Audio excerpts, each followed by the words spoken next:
really matters? That might be the most important question you can ask. So let's talk about it. Welcome to What Really Matters podcast, Everyday Spirituality with Karen Wyatt. Hey, thanks for being here with me today. I'm continuing my series on what the ego needs to learn, and today we're on lesson number 4, which is you are not in control. So I'll do a quick recap of the previous 3 lessons and explain where they came from. But if you haven't listened to them, you may want to go back to the previous 3 episodes and take a listen to those other lessons before you finish listening to this recording. So these lessons are 5 things the ego needs to learn, which I have borrowed from Father Richard Rohr. These are lessons he says he taught many years ago at a men's retreat, and lessons that are designed to confront the ego with some of the truths, the spiritual truths of life that the ego really doesn't want to recognize. So the very first truth we looked at a few episodes ago was that life is hard. And you can hear all about that, but that's something we have to accept at the outset. Life is hard. The ego doesn't like it, but that is reality. The second lesson we looked at is you're not that important. And again, this is a message for the ego to learn and something the ego needs to master. And the third lesson that we talked about last week is your life is not about you. And I talked all about my own struggles with just saying that or hearing that particular lesson, but that's obviously a challenging one for the ego. So now we're up to number 4, as I said, which is you are not in control. This is also huge for the ego because if there's anything our egos strive for and work for, it is to be in control of everything possible. The ego believes it can be in control and should be in control of what happens in life.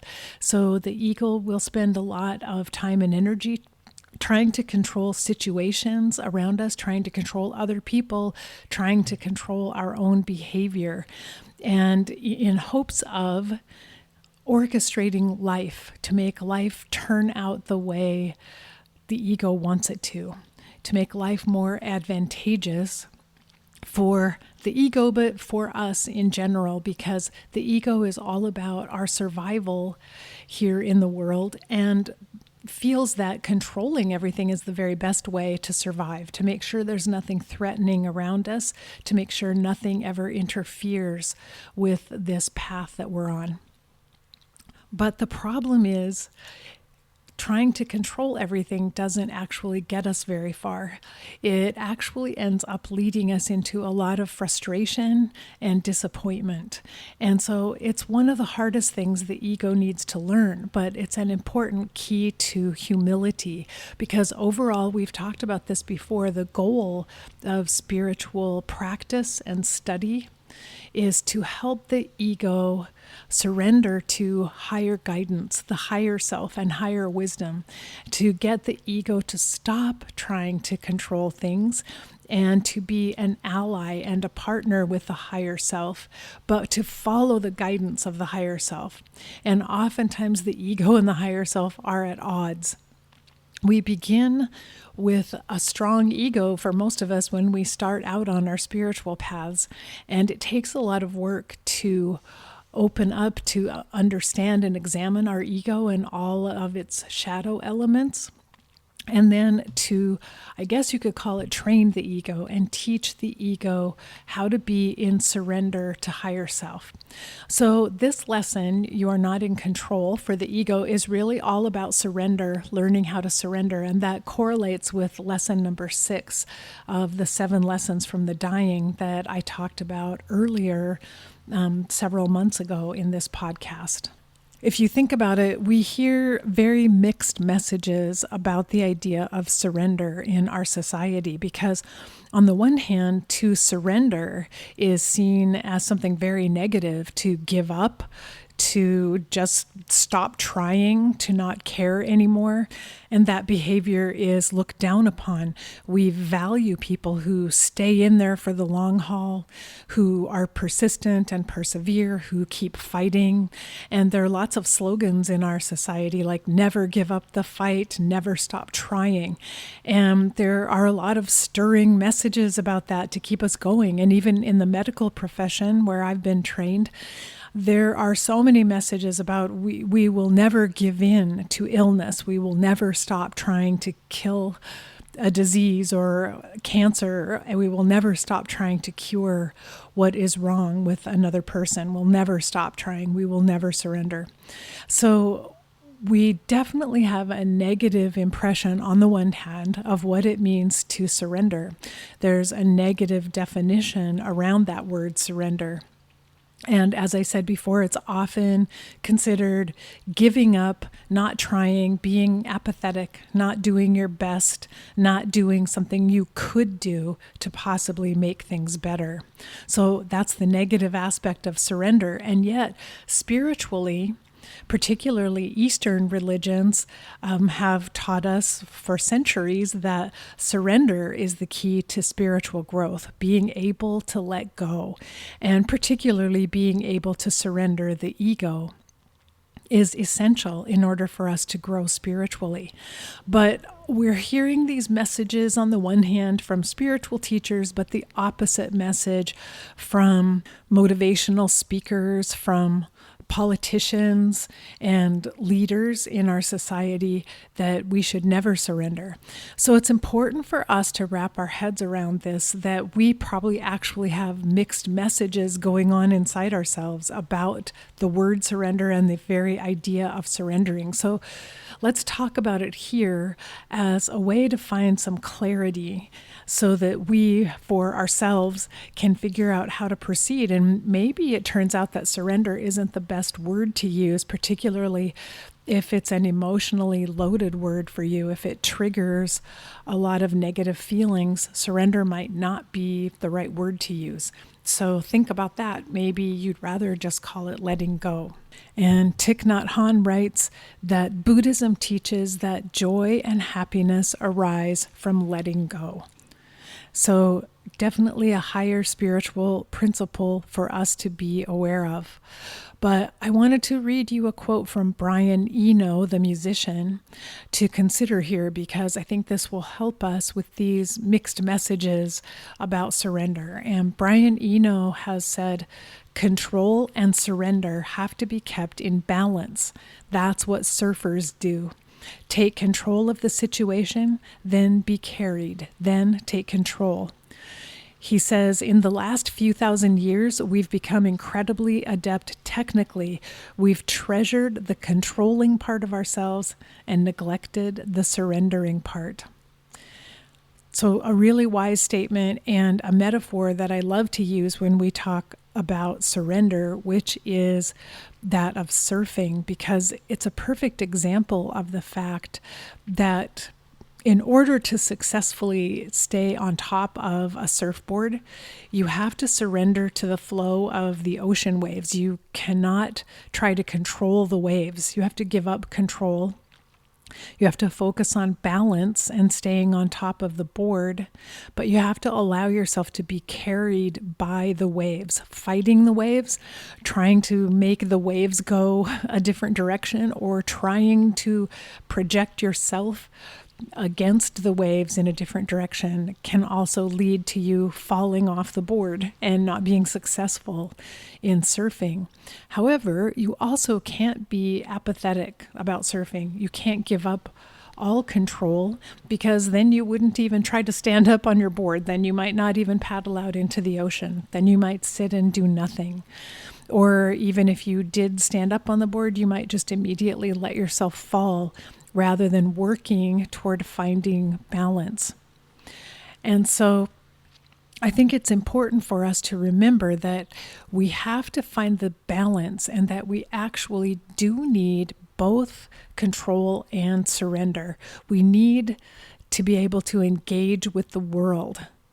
in order to be successful. And that's what we need our ego for. We need an ego that's not trying to control everything and resist everything, but an ego that's willing to engage with strength in the world. An ego that's willing to paddle out on the surfboard and see what it's like out there and give it a go. And willing to try over and over again, even if we fall. But at the same time, an ego that knows where its control stops, that knows what it doesn't have control over. So an ego that has learned, I can't change the ocean, I can't change the waves, I can't make the waves go the way I want them to. I have to conform to the waves and move with the waves. And a similar analogy is viewing the flow of life as the flow of a river downstream. If you were floating on a log downstream, the safest thing for you to do is to allow yourself to be carried downstream.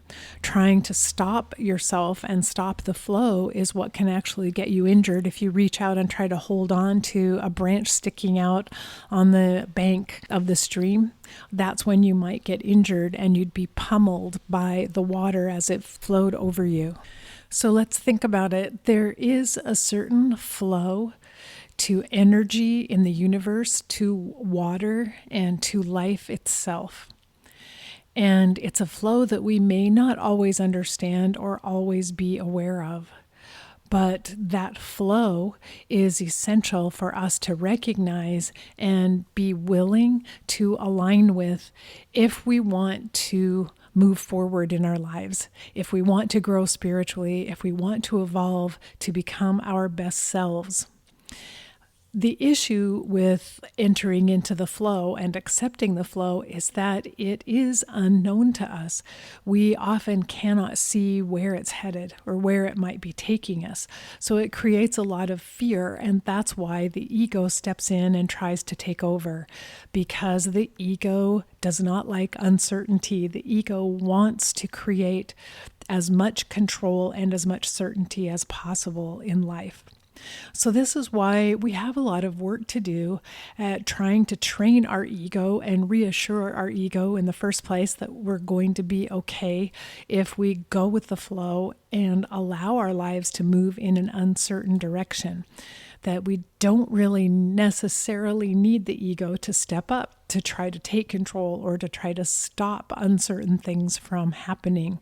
So Eckhart Tolle wrote, "Sometimes surrender means giving up trying to understand and becoming comfortable with not knowing." And I think on the spiritual path, that can often be a pitfall because we would like to understand everything that's happening to us and that we're experiencing. We would like to have answers, and we would like to have certainty about where we're headed. And the spiritual path actually requires that we, as he said, become comfortable with not knowing. And that's something very hard for the ego to do, as I was saying. But Deepak Chopra goes even further when he says, "Surrender is faith that the power of love can accomplish anything, even when you cannot foresee the outcome."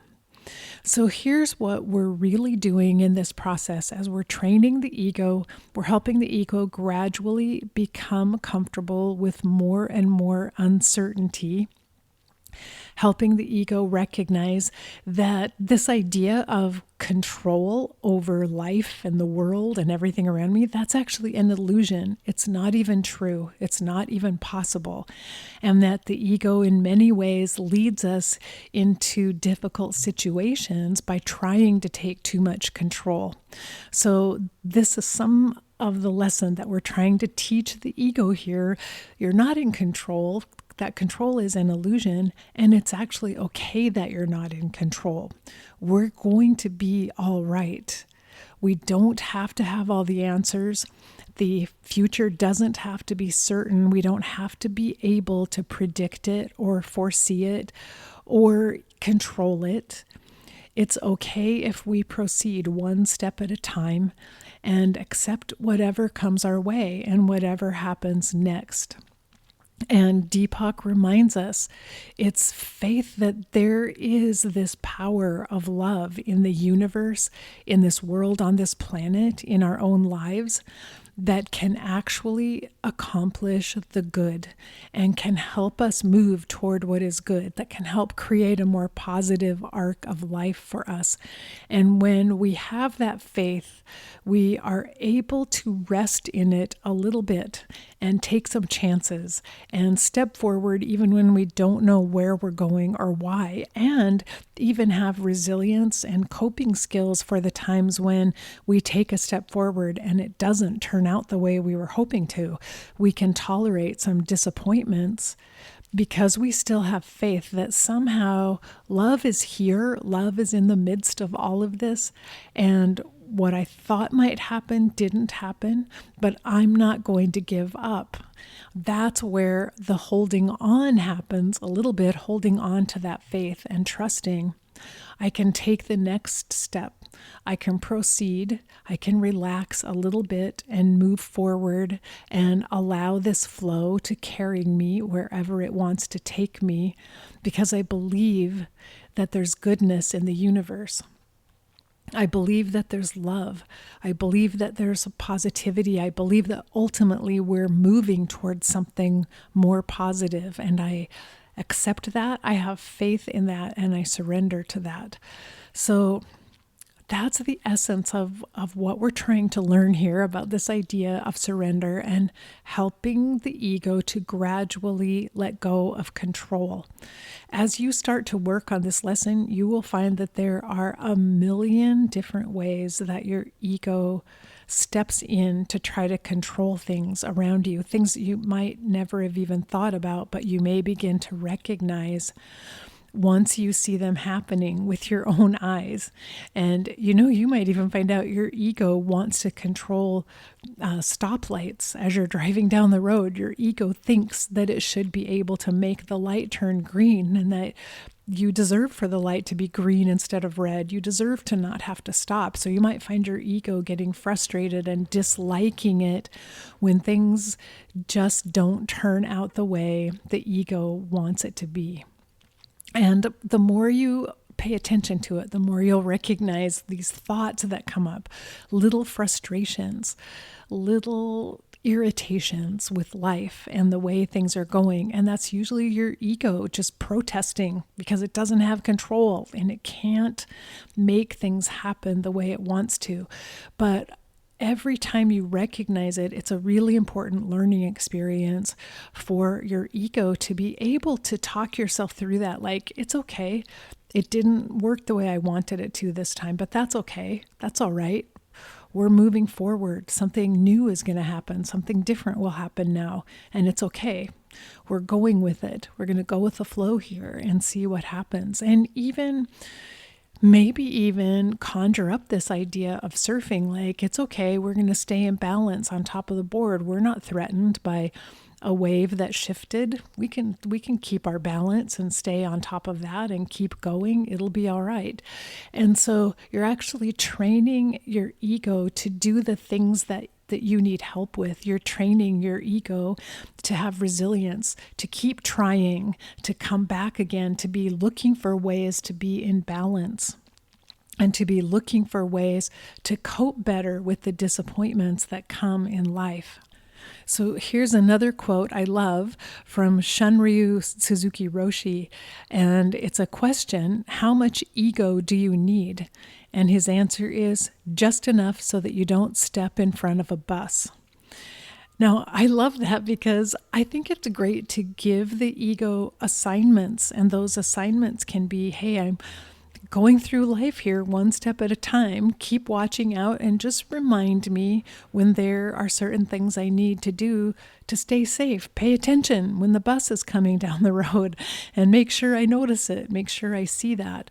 So you see, we do need a strong ego, and we do need the ego's protective instincts because it can keep us going and it can keep us healthier and safer along the way. as long as we've taught the ego that it can't control things, but it can be aware of everything, and it can help us step forward with strength and confidence in the world. So in no way are we trying to get rid of the ego or kill the ego. We are only trying to educate the ego and bring it into alignment with higher guidance and the higher self, and teaching the ego how to surf a little bit and how to enjoy surfing. It's a very long process, though, I will tell you that. And as I said, there are a million ways in which the ego will act up and speak out in every single day, in everything that you try to do. It's just the more aware you become of the ego's desire to control things, the more you can keep working on this lesson and keep training your own ego. And again, this isn't easy, and it's probably it's a lifetime process, if not the process of many lives, to work on this idea of control and to gradually work toward surrender and letting go.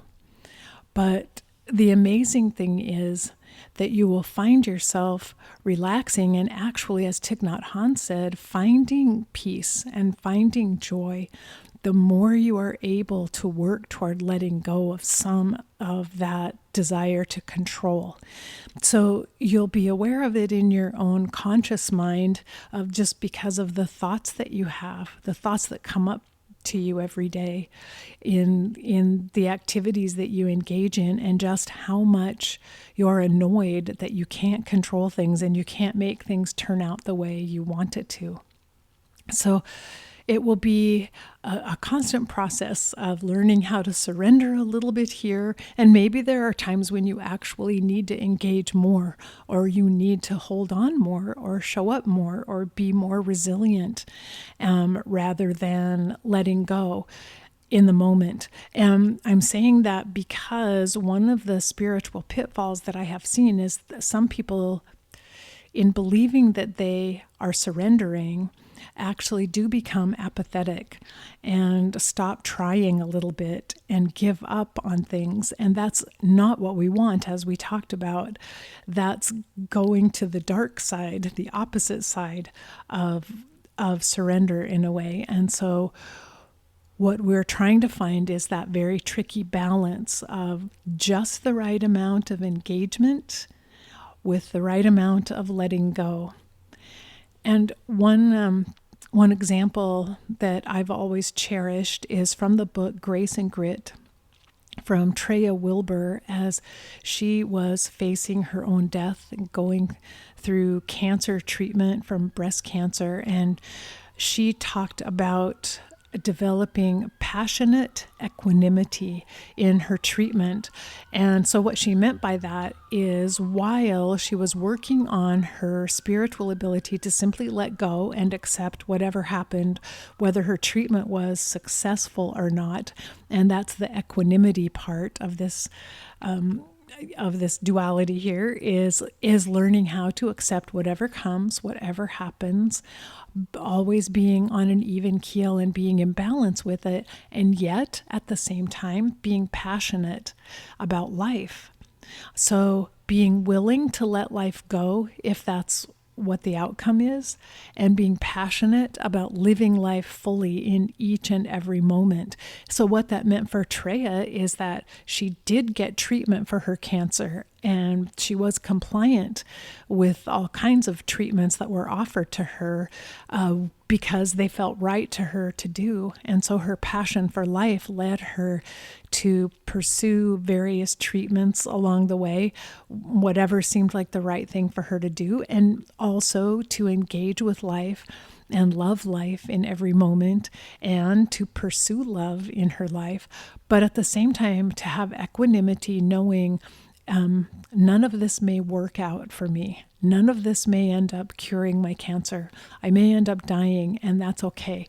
And so while she was living life fully, she was actually preparing for her own death at the same time.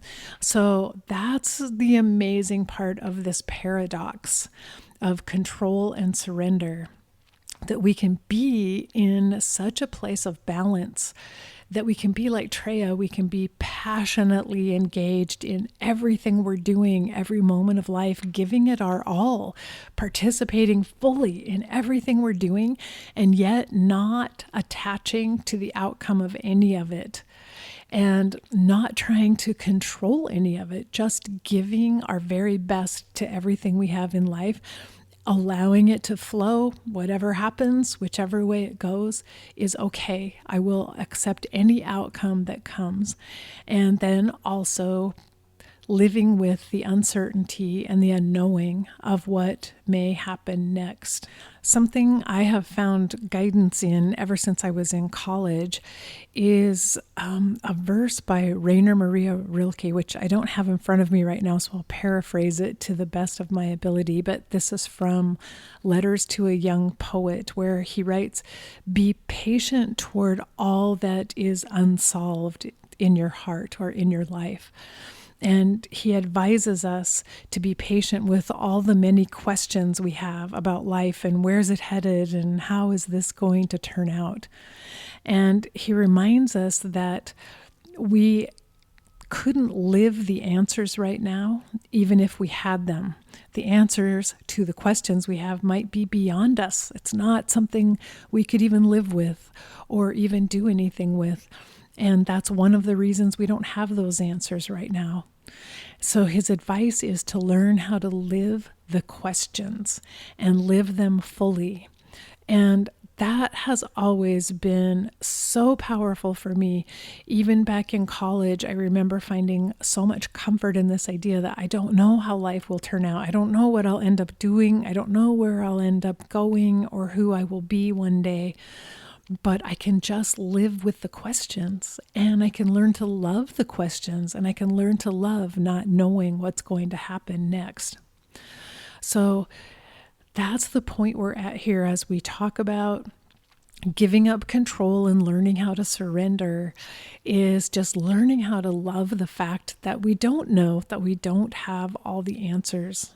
I wanted to recommend a couple of practices that I have found helpful that you might find valuable as well.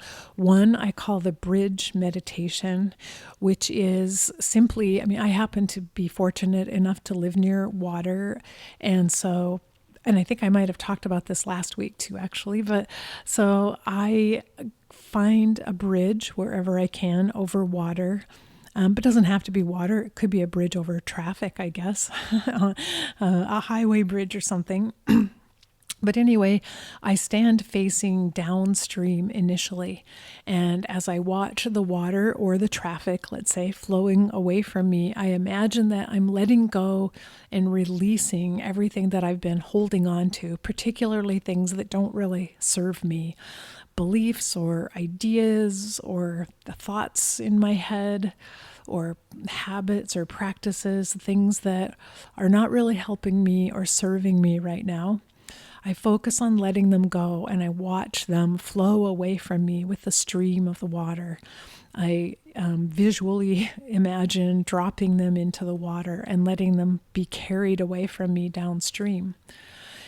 And when I'm done with that, I turn around and face upstream, and then I feel the fresh, clean water rushing toward me and over me. And I imagine that, first of all, that it's just washing me clean of everything that I just released and let go of, but also that it's bringing new things into my life. And I acknowledge that I'm willing to receive it, even though I don't know what the new things are. I don't know exactly what might come next. I'm willing to receive whatever is coming my way, the abundance and the beauty and the flow and whatever that might bring me, because it might actually bring me some more challenges and some difficulties, but I'm willing to receive that as well. So that's the little bridge meditation that I like to do. Another meditation for surrendering and letting go is simply I gather flowers or leaves or sticks and drop them into the water, into the stream, and watch them flow away. So it's actually a tangible act of dropping something into the water and seeing it flow downstream. And that can be very lovely. I sort of imbue those physical objects with whatever it is that I'm feeling I need to release, so that those objects I drop in the water actually contain the energy of what it is that needs to be released from me. And then a third practice that I've used, I call it the Serenity practice, but it's actually based on the Serenity prayer by Reinhold Niebuhr that has been used in AA. And so it says, God, give us the grace to accept with serenity the things that cannot be changed, courage to change the things which should be changed, and the wisdom to distinguish the one from the other. So think about that, the grace to accept what can't be changed, and courage to change things that can and should be changed. And I use this when I'm journaling sometimes. If I make a list sometimes of the things that I'm upset about that are bothering me right now, and I go through and label them, is this something I can change? Am I able to do something about this? And I circle things that I actually could change. I could do it differently, or I could take some sort of action that would bring about a change. But for all the things that I cannot change, those go on a different list of things that I have to learn to accept. And I have to have the grace to say, it's okay. This is all right. I may not like this, but this is the way it is, and I can't change it right now. So I'm going to gracefully stop wishing it would change or putting energy into trying to change it. I'm going to let that go, and I will focus my time and energy and attention on these circled items that I can change if I put my mind to it and if I put my effort toward it. That practice is really helpful to help us sort through all the issues that are bothering us, and even to reveal, where is the ego attached? What is the ego trying to control in our lives? And it gives us kind of a rational way of confronting the ego and saying, look, this will never work. You are not going to control the weather tomorrow, no matter what you try. So let go of that. But here's what you can control. You can control bringing along extra layers to make sure you're prepared no matter what the weather is like tomorrow. So it's a really good training exercise for the ego. It helps you recognize these attachments of the ego and where it's trying to take control, and then helps you creatively find ways of saying, this is what we're letting go of, and this is what we're going to work on in greater detail and put our energy toward. So I really like using this Serenity prayer in meditation and in journaling. And as I said, it's a tangible, rational practice that you can use to help you work on teaching the ego you are not in control. So I hope you find these lessons for the ego helpful. It's a really important part of our spiritual path to keep working on the ego, but approaching the ego always with love and remembering, hey, the ego is going to keep you from stepping in front of that bus accidentally. So let's nourish and nurture the ego in the right way. And as we take some of the power and control away from the ego and ask it to align with higher self, let's remember that the ego is also essential and a beautiful part of ourselves that we can be grateful for. So tune in next week. We'll have lesson number 5 in this series next week. And until then, remember that we're here for love.